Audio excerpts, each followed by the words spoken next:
অস্বীকার করবো না তা, হ্যাঁ, দেশপ্রেমিক যেমন ছিল, রাজাকার আলবদরও ছিল। এটা তো সবার, সব ধর্মের মধ্যে আছে। হ্যাঁ, আমাদেরকে এভাবে নেগেটিভ চলছে ভাই।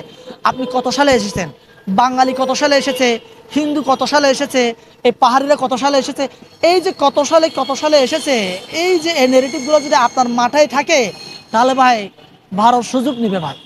এখান থেকে আমাদেরকে বেরিয়ে আসতে হবে। ডিম আগে না মুরগি আগে, এই ব্যাখ্যা, এই ইতিহাস যদি আপনি খুঁজতে যান, খুঁজে পাবেন না। পৃথিবী বিলুপ্ত, পৃথিবী ধ্বংস হয়ে যাবে, আপনার কিয়ামত চলে আসবে, কিন্তু আপনি এই উত্তর খুঁজে পাবেন না ডিম আগে না মুরগি আগে।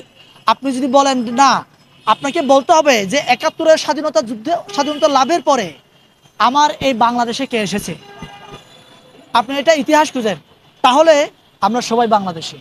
আমি যদি বাংলাদেশ নামক ভূখণ্ড সার্বভৌম স্বাধীন রাষ্ট্র হওয়ার আগে বা হওয়ার পরে যদি আমি আসি, তাহলে আপনি আমাকে বলবেন না আপনি বাংলাদেশি না। আমি তো ৭১-এ যুদ্ধ করেছি, পাকিস্তান আমলে ছিলাম, পাকিস্তান থেকে আলাদা যুদ্ধ করে আলাদা হয়েছি। আমরা তো একসাথে যুদ্ধ করে এই দেশে ছিলাম, এই দেশে আছি এখনো। তাহলে ভাই কে, আপনি আগে এসেছেন কিনা আমি আগে এসেছি, এই নেগেটিভগুলো হাসিনার মতো করে, এটা তো এই নেতৃত্ব দিয়েছে কেন? এটা দিয়েছে ভারত, দিয়েছে আমাদেরকে, যাতে করে আমরা একসাথে থাকতে না পারি। আমরা যদি ভাইয়ে ভাইয়ে একসাথে মিলেমিশে থাকি, তাহলে ওরা সুযোগ নিতে পারবে না। আমি ভাই ভাই যত ঝগড়া করব, ওরা সুযোগ নিবে।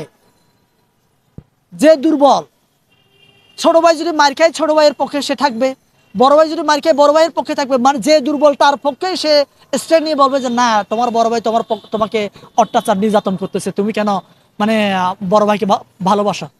এই কথা বলার সুযোগ আমরা দিব কেন? আমি আহ্বান করতে চাই ভাই, আসেন, সময় আসছে আমাদের ভারতের আগ্রাসনের বিরুদ্ধে কথা বলার জন্য, নিজের দেশকে লালন করার জন্য, দেশকে নতুন করে সাজানোর জন্য। আমার এই পাহাড় হওয়ার কথা ছিল মেঘালয়, আমার এ পাহাড় হওয়ার কথা ছিল কাশ্মীর, আমার এ পাহাড় হওয়ার কথা ছিল সুইজারল্যান্ড।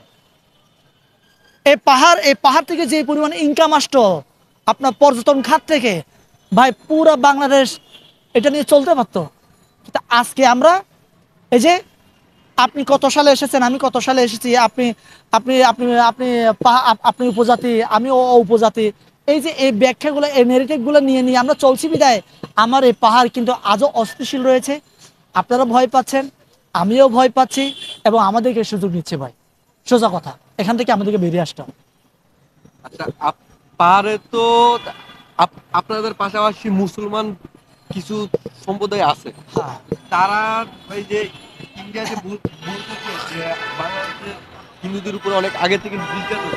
আসলে আপনার ধর্মের পর থেকে আপনার আশেপাশে যত দেখুন, আমার 99% বন্ধু হচ্ছে মুসলমান, ঠিক আছে?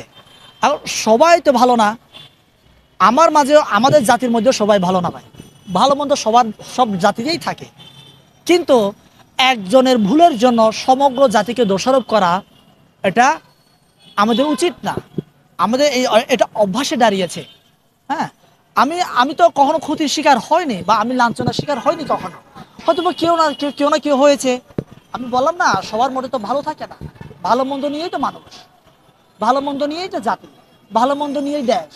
তাহলে একজনের জন্য এই যে বারবার দোষারোপ করা যে আমার মুসলমানরা খারাপ, মুসলমানরা খারাপ, ভাই মুসলমানরা তো এই যে মুসলমান যদি এতই খারাপ হতো, তাহলে আমরা কত পার্সেন্ট আছি? আপনারাই বলেন, কত পার্সেন্ট আছে আমরা বাংলাদেশে? আমরা তো অনেক আগেই নিশ্চিহ্ন হয়ে যেতাম। আজকে 53 বছর স্বাধীনতা, 53 বছর আমরা গর্বের সাথে আমরা চলাফেরা